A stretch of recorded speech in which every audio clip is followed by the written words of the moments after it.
Hello दोस्तों, आज मैं आप लोगों को एक ऐसी कहानी बताने जा रहा हूँ जो कि बुद्धि के ऊपर है, दिमाग के ऊपर है।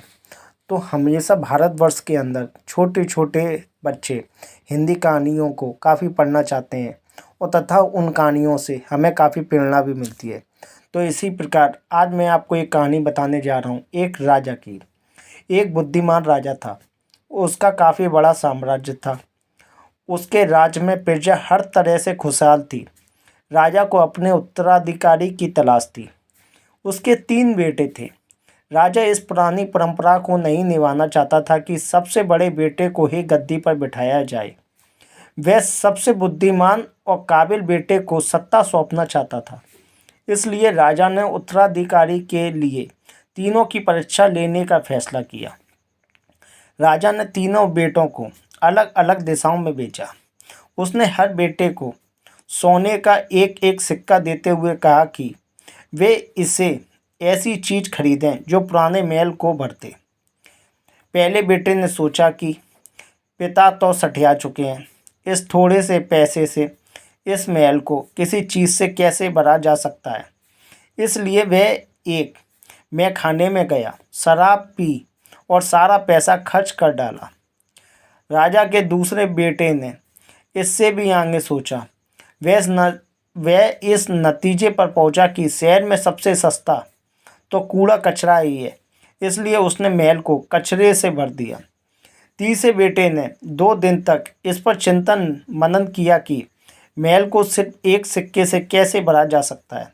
वह वाकई कुछ ऐसा करना चाहता था जिससे पिता की उम्मीद पूरी होती हो, तथा उसे पता था कि मैं अपने जीवन में इस एक सोने के सिक्के से अपने जीवन को किस प्रकार बदल सकता हूँ, तथा पिता को भी खुश करना है।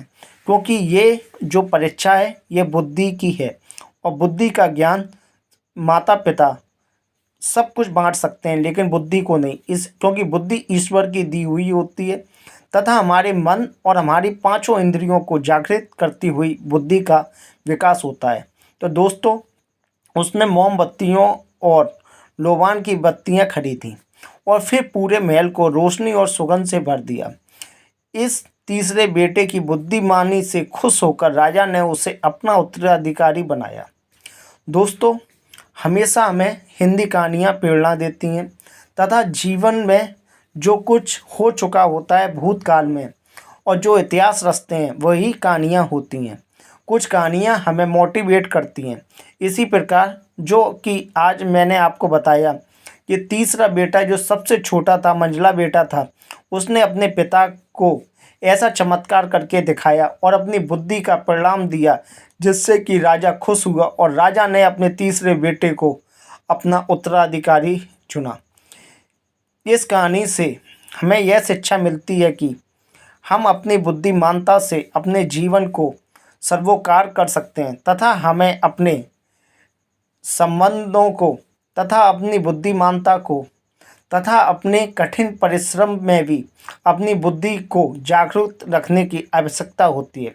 दोस्तों, इसी प्रकार मैं आप लोगों के लिए अच्छी अच्छी प्रेरणादायक कहानियाँ लेकर आता रहूँगा तथा आप हमारी कहानी को, हमारी स्टोरी को ज़रूर सब्सक्राइब करें तथा मेरे चैनल को सब्सक्राइब करें तथा लाइक करें। दोस्तों, इसी प्रकार मैं आपको फिर से एक बुद्धिमानता की कहानी को लेकर प्रस्तुत होऊंगा जल्द से जल्द। धन्यवाद दोस्तों, मैं अमन पांडे।